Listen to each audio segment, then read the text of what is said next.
Монгол Улсын ерөнхийлөгчид Юсаа Челленж 2026 тэмцээнд тусгааллуудын баг дамжтай амжилтад орцоод ирсэн бэлмээр.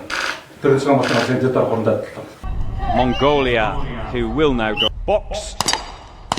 One target each. Улс орныхоо нэр хүндийг Монголын зэвсэг төчин төрийн тусгай хамгаалалт, Монголын цагдаагийн байгууллаганд нэр хүндийг сайхан өндөр төргөж дэлхийн 109 багаас 41-р байранд орсон явдалд бас та бүхэнтэй чин сэтгэлээсээ баяр хүргэж өнөөдөр Монгол Улсын ерөнхийлөгч зэвсэг төчний ерхийг хамгаалагч энэ зэвсэг төчний 105 жилийн яруу алдар түүхэн агаар бас та бүхнийг хүлээн авч ингэж баяр хүргэж байгаа надад өндөртэй. Их мөндөд офицер та бүхэндээ дахин баяр хүргье. Амжилт.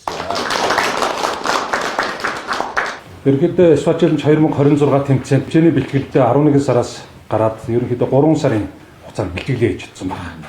Хугацаан дээр бол энэ жилээс ихэд бол нэг 5-6 сарын хугацаатай бэлтгэл хийхэд ер нь хүмүүсийн бэлтгэл их жилдэрж очих юм байна гэдэг ер нь дүгнэлтийг бол авсан. Тэр тусгай хамгаалтын газрын өмнөгчд оролцож байсан тамирчдаас бас маш их туршлага судалж хамтарсан бэлтгэл хийсний үр бас амжилттай оролцсон. Flying the Mongolian flag. Тэмцээнд 2 дахь удаага оролцлоо.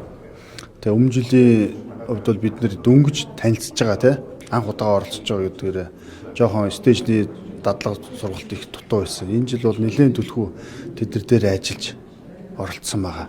Is he going to be accurate?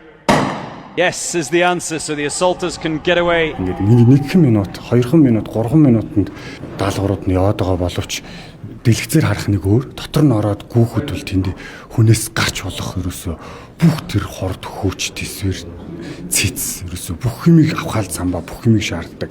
Ер нь бол харагдж байгаасаа бол маш өөр юм л дээ. Дараа жилийн тэмцээнүүдээр тэрийг сайн давтаа сураад явах бүрэн боломжтой. Тэгээд амжилт гарах бүрэн боломжтой л гэж бодож байгаа.